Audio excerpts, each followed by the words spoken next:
Ја гледате втората епизода на Next Gen Successes. Денес заедно со мене се Александар Динев и Миро Славковски. Дечки, здраво. Здраво. Мило е за поканата. Не ми е мило што се тука. Сега треба да глумиме дека прв пат снимаме.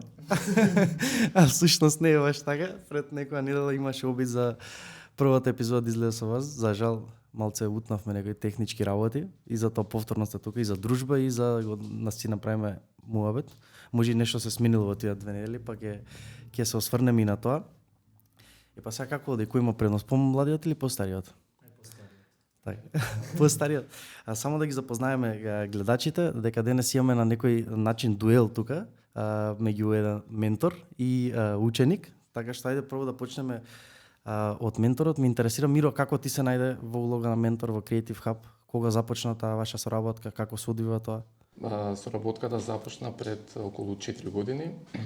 Стапи во контакт со Аријана и со Бојан. Се договоривме да започнам да предавам Facebook Ads, односно сега по-ново Meta Advertising. Ја започнавме соработка, до сега имаме голем број на групи кои што ги поминавме. Се оди одлично и соработката ги продолжи, со тоа што мислам дека пред 1 година започнавме исто уште еден предмет, односно предмет кој јас го менторирам, тоа е маркетинг менеджмент и за сега одлично оди. Како што слушнав јас, имаш доста висока оценка кај учениците. Како се осеќаш по тоа прашање? Претпоставувам дека ти прија. Да, супер, стварно ми е драго што ме оценуваат така.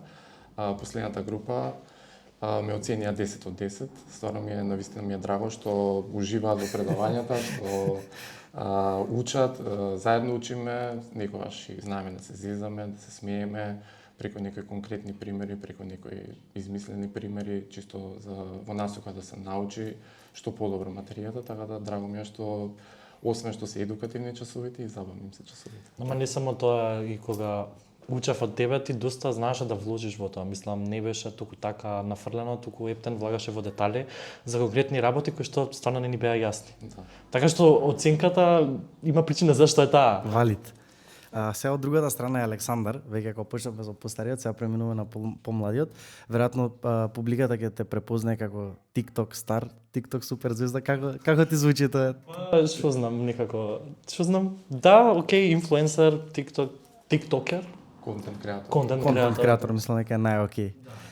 Како се најде сега ти во оваа приказна, па после да го најдеме тој меч каде е меѓу вас двајца, па можеш ти на кратко да се осврнеш на тоа. Сакам пред да се осврнеш на тоа како заврши во академијата, сакам да и оваа друга твоја страна да ја споделиме како контент креатор. Како започна тоа, каде беа почетоците и слично? Колку време си ти во ова?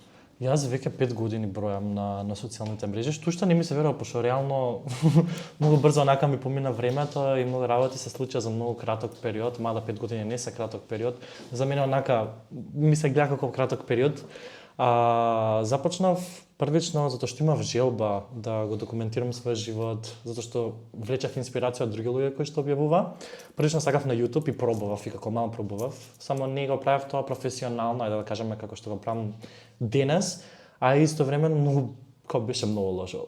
Мислам секој почеток е лош затоа што ги немав тие вештини, да кажам, за креирање на содржини. Беше, значи, сега ќе се навратам назад, кога ќе си ги видам видеата што сум ги објавил првично, ми се кринж, ајде на Gen Z сленг. Работата е што после известно време TikTok порано се викаше Musical.ly, па премина во TikTok и почнав таму да креирам содржини и некако тргна сето тоа и за многу краток период успеав да изградам огромна платформа со многу следбеници. И ето сум денес тука. Значи ти си од самите зачетоци, тоест на TikTok на некој начин. Баш кога се отвори TikTokот, јас бев меѓу првите. Можеби и тоа ми даде онака кикстарт за да можам да достигнам тука. Така да спомнеме дека денес на твојот профил има 320.000 следбеници кои го следат активно, така што тоа е делот од успехот од тие 5 години кои што го собрал со тебе.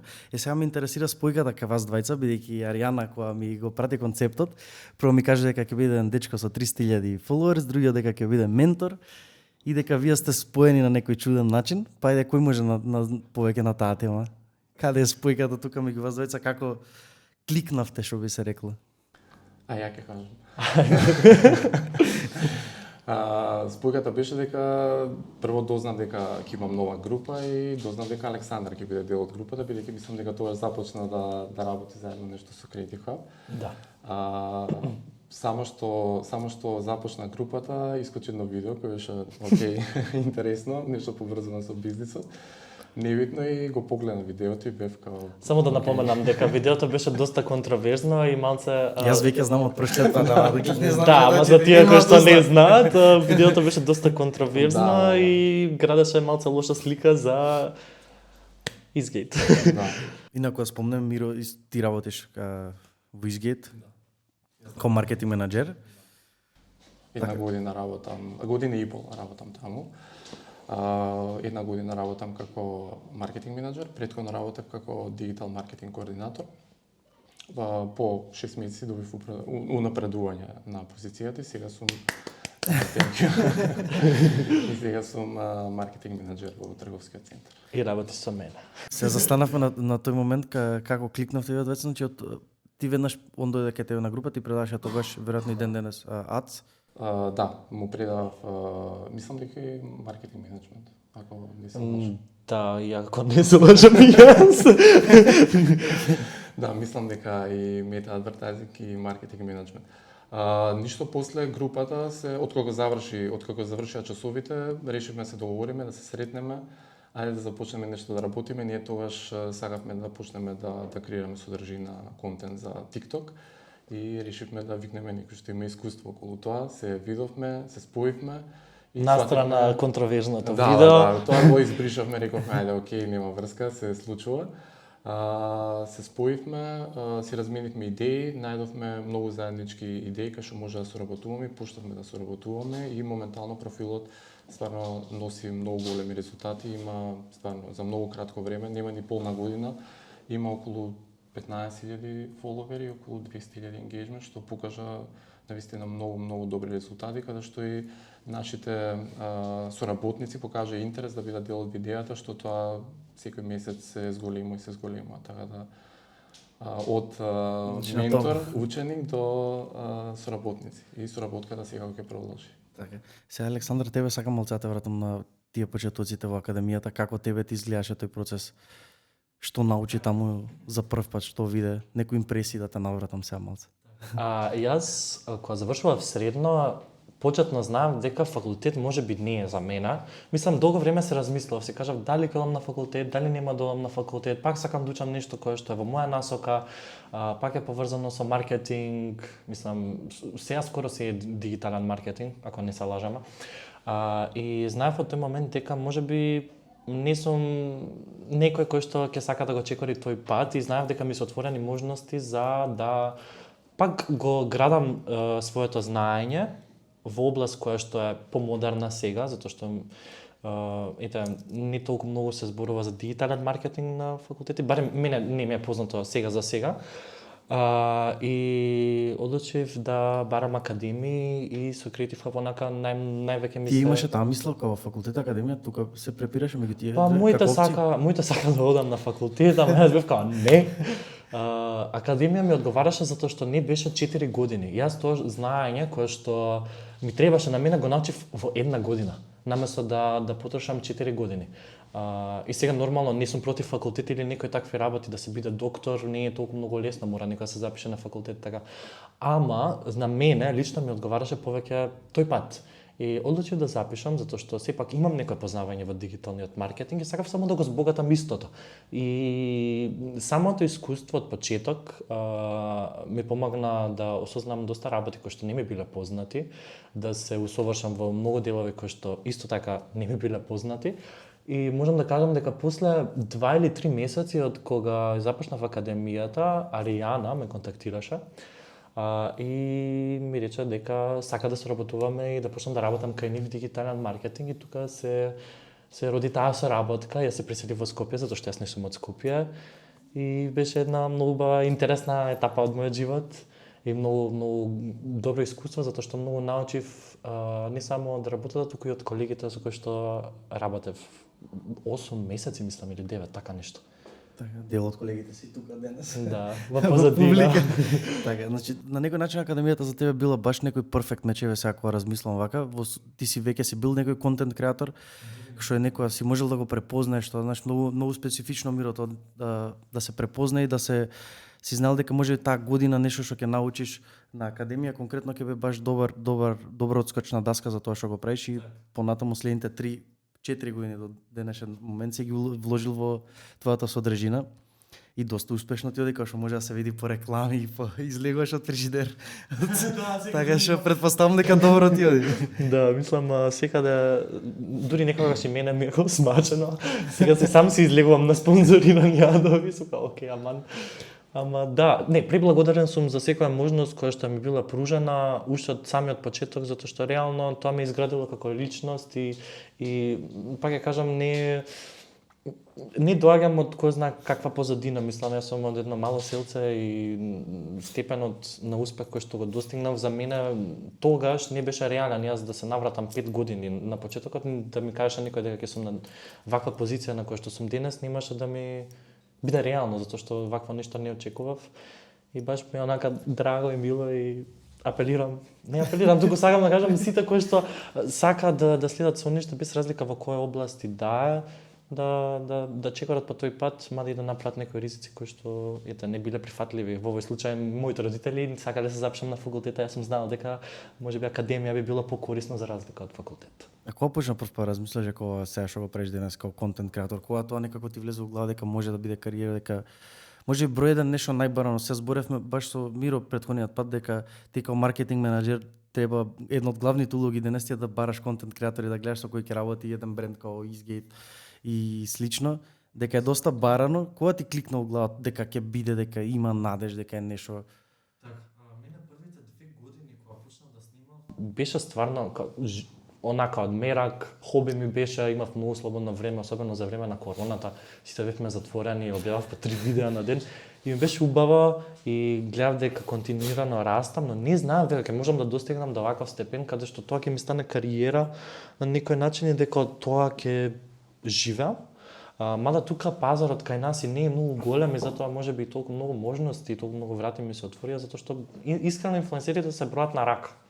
И ако некој клиент или бизнис бара некој за соработка, веројатноста да ме изберат мене е многу поголема, за разлика доколку би имало повеќе луѓе кои што снимаат на социјалните мрежи. Ми кликна од самиот моментот кога се преселив тука во Скопје, затоа што можностите се малце поразлични, се што имав поврзано со снимање, со станоци беше тука и некако онака влегов повеќе во шоу бизнисот. Во тој свет влегов и онака кога се познав со повеќе луѓе, се отварат многу повеќе врати и онака бев како вау, што се случи за рок од 2 години. И пошто последниве 2 години ми се онака барем според мене најуспешни и сегаш сум викал ова ми е нај година, сега сум на пикот и цело време се изненадувам самиот себе си, така што веќе кон видам што ќе следува во наредните години. Сега Миро, тебе сакам да те прашам исто како е да се работи со млади луѓе кои сакаат да променат кариера, се променат во нешто ново конкретно. Ти ми ја представуваш сликата за дигиталниот маркетинг. Како се пронаѓаш во таа улога, како ти одговара тоа?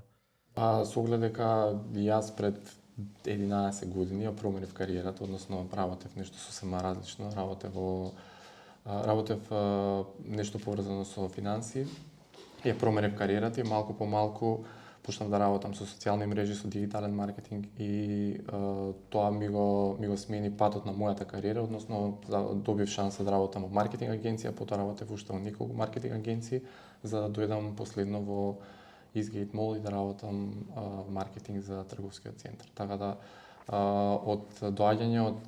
кога доаѓам со таква позадина, можам многу лесно на студентите можам да им кажам на студентите дека ако во нешто супер, нека можат да успеат. Затоа што јас сум самиот пример за тоа. Така да јас бев истраен и верував дека тоа што сакам да го работам, треба да бидам упорен бев и реално успеав. Така да сега дополнително се вложувам во работата заради тоа што сакам да одам понапред колку што можам нели во кариерата. Така да така и ги во однос на во работење да кажем, излегувам од тие константни насоки со класичен адвертайзинг, со дигитален маркетинг, затоа започнаме со TikTok, каде што луѓето видоа дека и таму има публика која што гледа, затоа што има некоја перцепција дека тоа е социјална мрежа за млади луѓе, дека само млади луѓе го гледаат, додека имаме профил каде што човек продава приватни авиони на TikTok и е многу успешен и мислам си ја покажува својата работа, можеби има минимална таргет група на TikTok, ама тоа што го покажува и тоа што светот дознава за него е многу големо. И има ефект, да. Мада и младите се едината, мислам, не можеш цело време да ги таргетираш повозрастните. Мислам, сите ќе остареат и нема да се тука вечно, така младите Подобро со време да ги фатиш. Да, Како лидови. Момент на адаптација, така што мене ми е мило што ми се возможи таков простор да можам да имам доверба од страна на Изгијет, од страна на Миро, за да можам да креирам содржини кои што се стварно невообичаени. И примеќам дека во последно време стана на некој начин тренд, зашто многу други бизниси се префрлија на TikTok и си најдоајте некои луѓе кои што ги представуваат истите и да креираат содржини. Пошто реално имавме многу голем ефект и тоа неочекувано. Да, за многу кратко време. Али уште на самата идеја кога се роди да започнеме TikTok профил, каде што ќе представиме што има, што нудиме, што е ново и така натаму, се родија некои категории сосема спонтано да кажам, каде што се родија, мислам, категории и идеи за видеа кои што до ден денеска се снимаат и ќе продолжат тие како категорија на видеа. Идејата беше дека кога уште на самиот почеток кога разговаравме дека треба да се даде слобода на контент креаторот за да биде свој, за да може најдобро да го представи тоа. Затоа и кога јас работам со други контент креатори за други проекти, сакам да бидат комотни во тоа што го прават, затоа што сметам дека тоа е најдобро ќе се представи доколку е комфорен во тоа. Ако јас му дадам чаша и ако не е комфорен од чаша, сака од чиша да пие, тогаш нема комфорт. Па се подобро проаѓа и тој материјал, тој UGC контент некој сега што е на TikTok и слично, се подобро проаѓа, луѓето сакаат нели некои работи и академија било што да или чашава или продукт или без разлика што и да е, да го видат од таа некоја нели перцепција на корисникот и тоа едноставно проаѓа најдобро.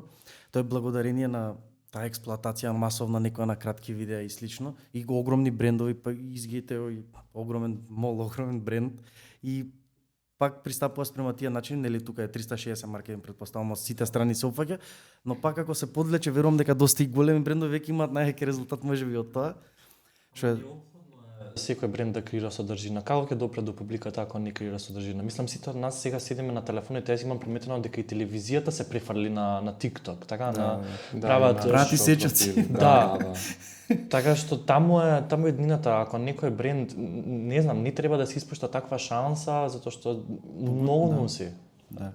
Поготово сега не знам, еве да речеме да колку и како ќе трае сега таа моќта на тие кратки вирални видеа и слично, ама не гледам јас некако зашо и како и кога во некоја скора иднина дека би престанало тоа, така што мислам дека е перфектен и сега да се почне и како креатор да почнеш и како бизнис што сака да најде креатор па да уложи во тој сегмент. Од двете страни е мислам вин ситуација. Следно VR. Па сигурно мислам тоа натака гледам јас, кога иднината сигурно би бил нешто веќе во тоа, бидејќи ова сега ќе биде некако ќе се исцрпи до крај, ќе се направат сите хукови, сите можни стратегии ќе поминат и веројатно нешто следно таму ќе идеме во тој свет. Ќе се пронајдам. Сега сакам малце повеќе да се осврнеме на таа ваша некоја дружба што може да се забележи по социјалните мрежи и тие некои сториња кај што се претставувате како татко и син. Сакам сега тоа ми е доста интересно на мене. Веќе вие сте доста разлика во генерација, некој и вака и приватно гледам. Не сум доста, сега не сте доста, извини Миро, не сте. Не сме доста. Доста сме. Да не откриваме сега кој. Садио капчето. Да, сите што ме знаат може да видат дека сум постар. Не. Да, точно се роди таква, мислам, се направи таква конекција. Прво кога почнавме да работиме, се зезавме, мислам доаѓаше Александар на состаноци, се гледавме цело време. Еден колега спомна, те чека син ти да влезе во канцеларија. Ја вкао, окей, добро, и искачам, гледам Александар дека е тука. И така некако се појави таа, да кажам, зезанција и почнавме се зезаме. И сега последно време почнавме на Инстаграм да ставаме сториња, јас со син ми, Александар става со татко му и така натаму. Не, дури веќе не, му се јавам, викам. Не можам да го кажам ова. Дефинитивно не. Татичко, кај ќе се чекаме? Значи не можам. Почна да ставам. Секој нега го користиме, значи не можам. Најакаш и предходното интервју така го почнуваме како нешто професионално, даваме некои стручни мисли и пак на крај се глумаме и не можеме крајот да го брзаме. Истото случај пак. Мислам, пријатно малце да се насмееме, нема врска. Се дур може да се вратиме од текот, прошлиот пат избегавме скоро на моменти од некој нормален колосек. Дечки, форматот зацртан за овие Next Gen Successes е негде околу 30 минути, ние сме тука минута-две пред тоа. Така што би сакал за крај сега некоја ваша порака од една страна од некој што е прошол низ академијата како ученик, студент, од другата страна како ментор, ти да ги повикаш идните сега што се така уписите се во тек и слично, нели да ги повикаш тие што се мислат, што размислуваат, што сака да сменат кариера, нели онака што би можел да им кажеш? Па ајде сега почнавме прво преска со тебе, па сега може со тебе. Од крајот да го смениме редоследот. Јас би препорачал на сите кои што сакаат да завладеат некоја нова дигитална вештина, да се запишат на академија. Реално Creative Hub располагаат со многу голем спектар на академии кои што се дефинитивно корисни и ги следат трендовите, затоа што реално сега ни треба дигитални маркетери, графички дизајнери, IT луѓе, и верувам дека многу млади се пренаоѓаат во такви сфери и ми избегам мислам. Чекај. Добро, ќе се сеќа, така да. Не сеќаме ништо сега. Не. Сега преска кажа сам ти, сега мора да се снајдеш. Да, затоа што за многу краток период може да се научи многу. И тоа е навистина корисно. Мислам, мене барем секојдневно ми користи сето тоа знаење и сите тие вештини кои што сум ги научил од Академијата за дигитален маркетинг во Creative Hub и знам дека би било корисно и за останатите кои што се заинтересирани да одат во тој правец. Супер. Миро, ти од другата страна како ментор? Можам да кажам дека сите што се заинтересирани за дигитален маркетинг може да започнат. Имаме студенти кои што имаат некое минимално искуство. До сега од студентите кои поминали имаат минимално искуство во однос на маркетинг, имаат воопшто немале искуство, биле на економски факултет, односно биле во некоја сродна, да кажам, професија, биле на во сосема некоја друга професија и сакаат да променат професијата, така што до сега сум се соочил со голем број на студенти, помлади, повозрасни, кои што или сакале да продолжат кариерата со нешто ново да научат или кои што сакале тотално да променат кариерата. Конкретно за Академијата за дигитален маркетинг можам да кажам дека менторите се многу професионални. Дел од менторите кои лично ги знам дека се професионалци. Верувам сите дека се професионалци, дека се експерти на своето поле и несепично го пренесуваме знаењето кое го имаме, заради тоа што стварно на пазарот има место за сите и сите можеме да работиме. Не е нешто што е, како да кажам, не е нешто што е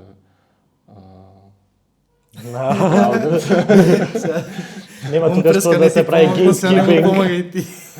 Не е нешто што е crowded, не е нешто што некој не може да се снајде или слично, туку стварно може да најде работа и особено сега, дали фриленс, дали во компанија, дали екстерно, не е битно, може да најде и само треба да вложи труд, да ги слуша предавањата, да прашуваат прашања, затоа што важно да се прашуваат прашања и да учат и дополнително да се надградуваат, затоа што работите се менуваат, особено во дигиталниот маркетинг.